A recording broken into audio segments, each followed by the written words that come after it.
अस्सलाम वालेकुम। Pakistan cricket team के कप्तान सलमान अली आगा ने जो आज प्रेस कॉन्फ्रेंस की है पाकिस्तान की कल न्यूजीलैंड के अगेंस्ट प्लेइंग 11 के बारे में कुछ इंपॉर्टेंट बातें उन्होंने बताई हैं।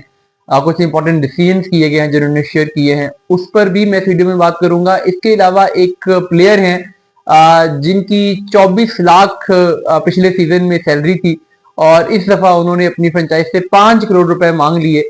ये प्लेयर कौन से हैं और इसकी स्टोरी क्या है, इसकी डिटेल्स भी मैं आपसे वीडियो में शेयर करूंगा। आप देख रहे हैं पाकिस्तान क्रिकेट पॉडकास्ट और मैं हूं शाहिद खान। पहले मैं ये जो पीएसएल वाला मामला है इस पर बात कर लेता हूं। देखिए, लास्ट टाइम कुछ प्लेयर्स इमर्जिंग कैटेगरी में पिक हुए थे और इमर्जिंग कैटेगरी में जो पहले प्राइसेस थी, जो सैलरी थी, वो 20 से लेके 25 लाख रुपए तकरीबन हर प्लेयर की थी। और इस दफा जब प्लेयर्स को की कैटेगरी रिन्यू की गई तो कुछ प्लेयर्स को इमर्जिंग कैटेगरी में रखा गया। हालांकि अब वो पहले के मुकाबले में खासे बड़े नाम बन चुके थे और उनकी अब पीएसएल में इस दफा खासी डिमांड होनी है। उन्हीं में से अगर कुछ प्लेयर का नाम देखें तो जैसे मोहम्मद नईम है, अली रजा है, मां सदाकत है, या इवन समीर मनहास हैं। अब ये लोग इस दफा 20-25 लाख में तो नहीं जाने थे, ये बात ओबियस थी। तो पेशावर सदनी के पास दो प्लेयर थे, अली रजा और मां सदाकत, तो दोनों ही बड़े प्लेयर, दोनों ही बड़े नाम। अली रजा आजकल अंडर 19 वर्ल्ड कप खेल के आए हैं, लास्ट पीएसएल सीजन में बड़ा जबरदस्त परफॉर्म किया था। मास लाकत पिछले 4-6 महीने की बड़ी हॉट प्रॉपर्टी है, हर तरफ परफॉर्म करके आए और पाकिस्तान टीम में सिलेक्शन के बड़े स्ट्रॉन्ग उम्मीदवार थे, लेकिन मार्जिन के साथ वो सिलेक्शन से सिर्फ इसलिए रह गया कि चलो वर्ल्ड कप से पहले क्या एक्सपेरिमेंट करना। तो अब जब पेशावर जलमी ने एक इमर्जिंग प्लेयर को रिटेन करना था तो उन्होंने पहली चॉइस इनकी मास लाकत थे। मास लाकत को उन्होंने कहा कि हम आपको रिटेन करते हैं और मास ताकत को ऑफर की गई कि हम आपको 1 करोड़ रुपए में रिटेन करते हैं। मास ताकत नहीं माने, ये बढ़ते बढ़ते 2 करोड़ तक चले गए, लेकिन 2 करोड़ पर भी मास ताकत नहीं माने और मास ताकत ने ये कहा कि आप मुझे रिलीज कर दें। तो पेशावर जलमी ने उनसे पूछा कि आप कितने पैसों में रिटेन हुआ चाहेंगे, तो उन्होंने कहा कि मैं 5 करोड़ रुपए में रिटेन होना चाहूंगा, या आप मुझे 5 करोड़ में रिटेन करें या आप मुझे रिलीज कर दें। तो उसमें कहा गया कि आप तो लोअर कैटेगरी से हो, इमर्जिंग से हो, और आप जो पैसे मांग रहे हो वो तो जो हमारी डायमंड कैटेगरी है उससे भी ज्यादा है। यानी सुफियान मुकीम को भी इसमें जो गोल्ड कैटेगरी से ज्यादा पैसे दिए गए थे, तो ऑलमोस्ट डायमंड कैटेगरी के बराबर आप पैसे मांग रहे हो, गोल्ड से भी ज्यादा पैसे मांग रहे हो। तो उस पर उन्होंने कहा कि नहीं, मेरी तो यही रिक्वायरमेंट है, या आप मुझे रिटेन कर लें या आप मुझे ऐसा करें कि रिलीज कर दें तो मैं ऑक्शन में चला जाऊंगा। एक टीम है जिसने उन्हें बहुत पक्की गारंटी दी है कि हम आपको पिक करेंगे, वो कराची किंग्स है, और उन्होंने मां ताकत से ये कहा है कि हम आपको हर सूरत पिक करेंगे, आप ऑक्शन में आए, जितने भी पैसे हमें खर्च करने पड़े हम आप पे खर्च करेंगे।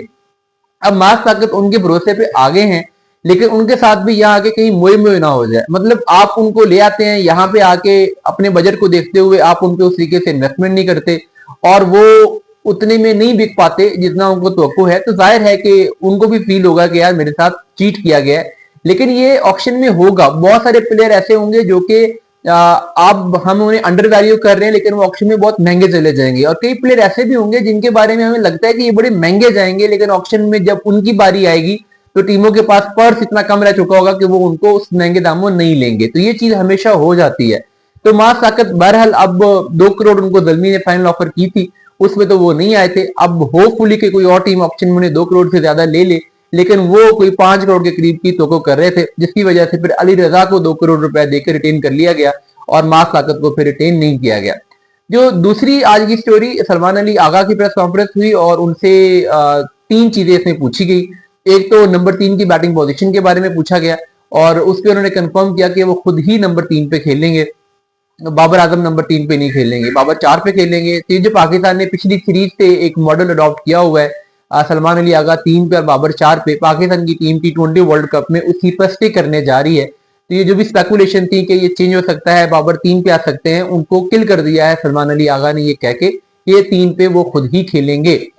उसके बाद एक चीज और उनसे पूछी गई कि आप क्या दोनों स्पिनर्स के साथ जाएंगे, उस्मान तारिक और इब्रार अहमद के साथ। तो उस पर उनका ये जवाब था कि जो कंडीशन चल रही हैं वहां पे कोलंबो में वो ओवर कास्ट कंडीशन है, बारिश का माहौल है, बादल है, तो ऐसी कंडीशन में पेसर्स को शायद ज्यादा हेल्प मिलेगी, तो इसलिए हम 3 पेसर्स के साथ जाएंगे।